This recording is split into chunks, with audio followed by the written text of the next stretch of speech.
యువజన విద్యార్థుల సమస్యల పరిష్కారం దిశగా అక్టోబర్ 27, 28 తేదీలలో గోదావరిఖని కేంద్రంగా వర్క్ షాప్ నిర్వహిస్తున్నామని ఏఐవైఎఫ్ రాష్ట్ర అధ్యక్షులు సయ్యద్ వలీ ఉల్లా ఖాదీ తెలిపారు. గోదావరిఖని ప్రెస్ క్లబ్ లో సోమవారం ఏర్పాటు చేసిన విలేకరుల సమావేశంలో ఏఐవైఎఫ్ నాయకులు లింగం రవితో కలిసి మాట్లాడుతూ కేంద్రంలో మోదీ ప్రభుత్వం, రాష్ట్రంలో రేవంత్ ప్రభుత్వం యువతను, నిరుద్యోగులను వంచన గురి చేస్తున్నాయని ఆరోపించారు. ఉద్యోగాల కల్పన, నిరుద్యోగ వృత్తి కల్పిస్తామని ఎన్నికల్లో ఇచ్చిన హామీలను విస్మరిస్తూ వస్తున్నాయని తెలిపారు. కేంద్రంలో మోదీ ప్రభుత్వం సంవత్సరానికి 2 కోట్ల ఉద్యోగాలు కల్పిస్తామని మోసం చేసిందని, రాష్ట్రంలో రేవంత్ ప్రభుత్వం నిరుద్యోగ వృత్తి కల్పిస్తామని ఇప్పటికీ ఆ ఊసే లేదని అన్నారు. యువజన, విద్యార్థి, నిరుద్యోగుల సమస్యలను చర్చించి పరిష్కారం దిశగా రూపకల్పన చేయడానికి ఏఐవైఎఫ్ వర్క్ షాప్ నిర్వహణకు సిద్ధమైందని వెల్లడించారు. రాష్ట్ర సమితి వచ్చే నెల 27, 28 గోదావరి చారిత్రకమైనటువంటి కార్మిక ఉద్యమాలకు కేంద్రంగా ఉన్నటువంటి గోదావరి ఖనిలో అఖిల భారత యువజన సమైక్యకు సంబంధించినటువంటి రాష్ట్ర వర్క్షాప్ని 2 రోజులు నిర్వహించబోతున్నాం.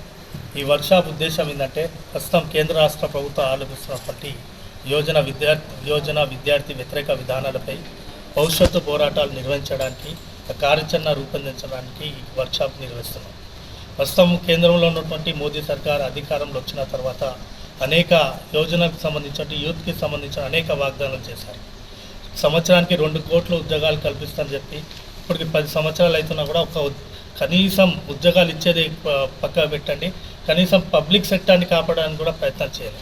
పూర్తి స్థాయిలో కార్పొరేట్ పెట్టుబడిదారులకు, అదేవిధంగా కార్పొరేట్ కంపెనీలకే అనుకూలంగా మారింది. మనం చూసాం గతంలో వాళ్ళు చేసినటువంటి విధానాలపై అనేక ఉద్యమాలు యువత ఈ భారతదేశంలో నిర్వహించింది.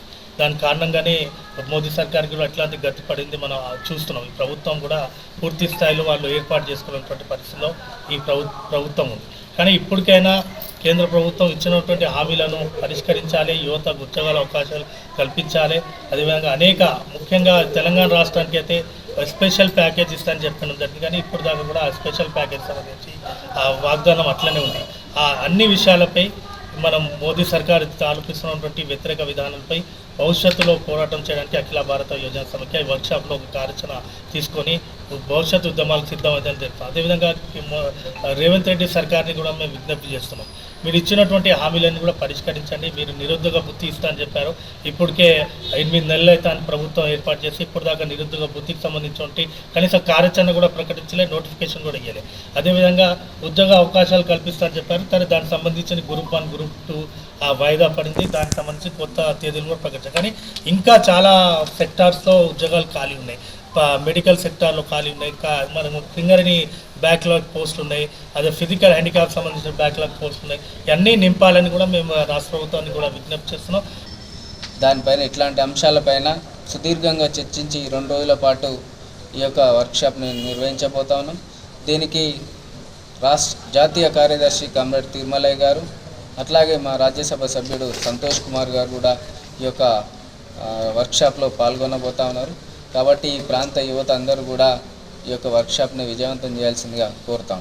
ఈ విలేకరుల సమావేశంలో ఏఐవైఎఫ్ నాయకులు మార్కాపురం సూర్య, కె కనకరాజు, రేణుగుట్ల ప్రీతం, సుధీర్ కుమార్, చంద్రగిరి, ఉదయ్, ప్రవీణ్ తదితరులు పాల్గొన్నారు.